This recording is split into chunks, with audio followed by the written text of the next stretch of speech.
আসসালামু আলাইকুম বন্ধুরা, আমি আজকে টমেটো আর রসুন একসাথে নিয়ে নিয়েছি টমেটো স্যুপ বানাবো বলে। তো এগুলোকে পানিতে ফুটিয়ে নিচ্ছি। ফুটিয়ে নিলে খুব বেশি ভালো হয় স্কিনটাকে ছাড়াতে।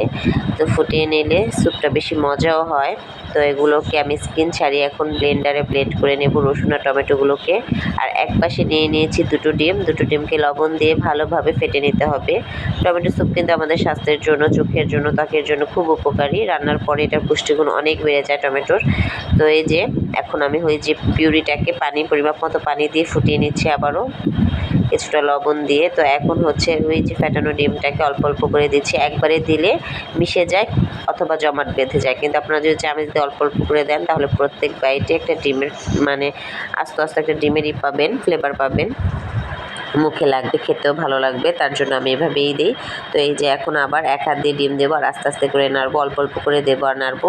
আর এখানে কর্নফ্লাওয়ার গুলিয়ে নিয়েছি। এখন আমি স্যুপের সাথে কর্নফ্লাওয়ার অ্যাড করে দিলে স্যুপটা থিকনেস চলে আসবে।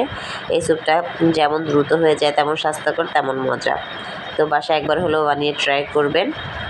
তো এই যে এখন এটা প্রায় হয়ে এসেছে। এখন আমি এটার জন্য ধনিয়া পাতা, কাঁচামরিচ আর গোলমরিচ গুঁড়ো করে নিয়েছি। এখন আমরা স্যুপে এগুলো অ্যাড করব। বাচ্চাদের জন্য কিন্তু এই স্যুপটা অনেক উপকারী। যদি বাচ্চাদের জন্য করে খান, খুব ছোটো বাচ্চা, তাহলে কাঁচামরিচটা অ্যাভয়েড করবেন। গোলমরিচ দেওয়া যায় সামান্য পরিমাণে, কিন্তু কাঁচামরিচ মুখে লাগবে, এটা আপনারা অ্যাভয়েড করতে পারেন। তো যদি ভিডিওটা ভালো লেগে থাকে তাহলে অবশ্যই একটা লাইক দিয়ে দেবেন আর চ্যানেলটাকে সাবস্ক্রাইব করে দেবেন। এই তো আমার স্যুপ রান্না প্রায় কমপ্লিট।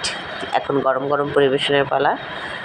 তো কে কে স্যুপটা পছন্দ করেন অবশ্যই কমেন্ট করে জানাবেন। আজ আর কথা বলবো না। আল্লাহ হাফেজ।